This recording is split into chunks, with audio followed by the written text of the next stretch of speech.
Hello mga ka-open! Ito na naman si Inday Bagat, ang iyong open-minded vlog.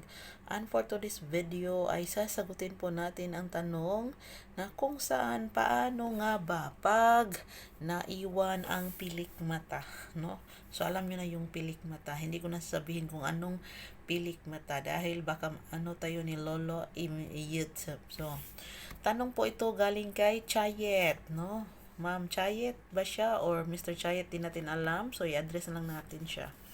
So, ang tanong niya, paano pag naiwan po sa loob ang pilik mata? So, para maiwasan po natin ang mga pangyayaring ito, meron pa akong ibigay sa inyo ng mga tips. So, bago ako magbigay ng mga tips, sasabihin ko lang na based on my experience at saka based on my pagbasa-basa. So, kung kayo po ay maselan sa mga bagay na ganito, wag na po kayong manood dahil sasakit lang po ang inyong mga bogan, no? So, kung ikaw po ay mahilig gumamit ng mga pilik mata, no? Ito pong tips ang sasabihin ko. Bago ka po gumamit dudong ng ganitong uri, no? Kailangan pong gumamit ka na yung durable po kasi marami po talaga itong bintahan. Nakakalat-kalat lang na kung saan sa ano. Excuse me. Inom muna ako ng tubig, ha. Nakakalat lang kung saan-saan. Yung merong ibang piki, merong iba hindi durable. So kung ikaw po ay mahilig gumamit ng mga ganito, siguraduhin nyo pong durable po siya para ligtas ka naman po na user, no? Tsaka, pangalawa ay, pag ginamit nyo po ito dudong, siguraduhin nyo pong matigas, siguraduhin yung nakatayo, siguraduhin yung mabagsik, siguraduhin yung handa kayo sa laban bago nyo ilagay ang mga bagay na ganito. Dahil pag hindi nyo to ginawa ay of course, may tendency po talaga na maiiwan po siya, no?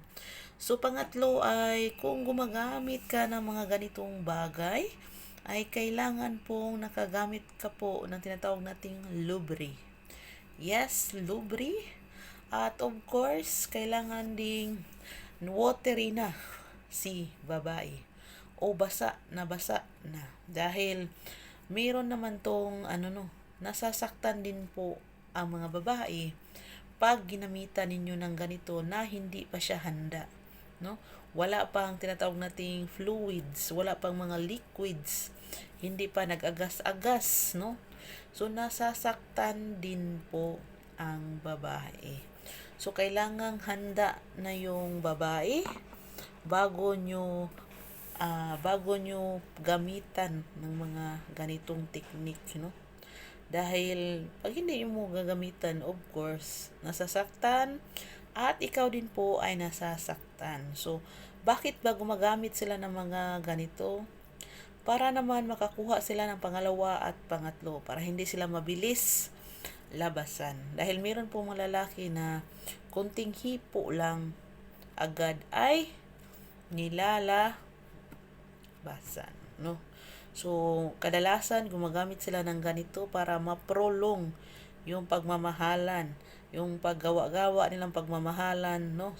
Hindi na natin banggitin, alam niyo na yun, no? Para ma-prolong yung oras, no, ng kanilang pagmamahalan, no? Sa mga wala pang alam dyan na hindi pa to nagagamit, no? Yung wala pang karanasan na mga ganitong bagay na wala inosente pa, paano ba to gamitin, saan ba to gamitin, ano ba gawin, no?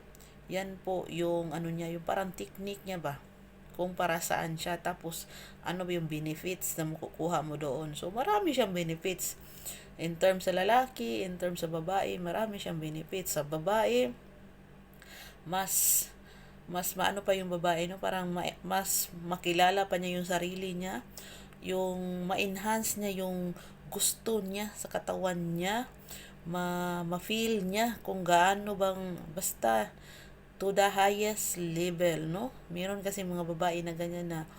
Sa mga lalaki naman, pag maliit lang yung saging at hindi naman gaanong na-appreciate ng babae, of course, pag gumamit ka ng ganito, para ka ng, ang isang mong saging parang naging 10 saging, no? Kasi sobra ang dulot nito doon sa babae. So, yun lang, magbe-wear ka lang. Yung una talaga, wag mong gamitin na hindi pa siya handa, hindi pa handa si saging, hindi pa na ano si saging, hindi pa tumatayo. Dahil matindi si talaga na maiiwan siya sa loob. So, ang tanong ni Chayit dito is, paano pag naiiwan? Kung na-experience siguro, or meron ba kayong na-experience na ganyan, na naiiwan doon sa loob. So, hindi po siya aabot doon sa pinakadulo ng ano ng babae. Kung maiiwan man siya sa loob, of course, basa yan, uupo lang yung babae, mag-squat lang yung babae, at kusang lalabas lang yan, no? Patungo sa ano, danglog-danglog baya na, no? Kahit nasa loob yan, magdanglog-danglog yan, pwede lang yung anuhin ng babae, kuhiton ba sa loob, pwede lang yung kuhiton doon sa loob, ay kusa na yan lalabas. Pareho lang din yan sa CON, DOM, minsan yung iba naiiwan doon, no? So, nakukuha lang din at nalalabas lang din yan ng babae. So, kung in case na hindi na talaga siya lumabas, na ano na siya, no, baka na nagsingit-singit na doon or saan na siya napunta doon sa ilalim ng ano doon. So, in case na mga bagay na ganyan, pumunta na po kayo doon sa inyong doktor, no? Ipatingin nyo na yan. Kasi kami mga babae, kasi meron kaming clamp, no? Kinaklamp kasi yung nasa amin, yung ganyan, clamp. Pag kinlamp, mabuksan na yan, so makikita na doon, no? Makikita na doon kung asan yung ano, mga ganyan. At, ano na yan ang doktor, no? Kukunin yan na, meron silang mga bagay-bagay na ilagay doon sa loob para makuha yan, mga ganyan, no? So, walang problema. Para iwas naman na hindi yan mangyayari, mga dudong, yun na nga sinasabi ko sa inyo na mag-ingat palagi, no? Huwag magsuot ng ganyan kung hindi pa handa. At saka hindi kayo gumagamit ng lubre kasi kailangan talaga na may lubre kayo pag gumagamit kayo ng mga ganyang laruan. So, ano pa ba? At easy-easy lang naman. Wag namang sobra ka makapagbulhot-bulhot doon. Ay, sobra-sobra naman ang inyong ginagawa. So, tama-tama lang para hindi siya maiiwan doon sa loob. So, sana may nakuha kayong kunting kaalaman.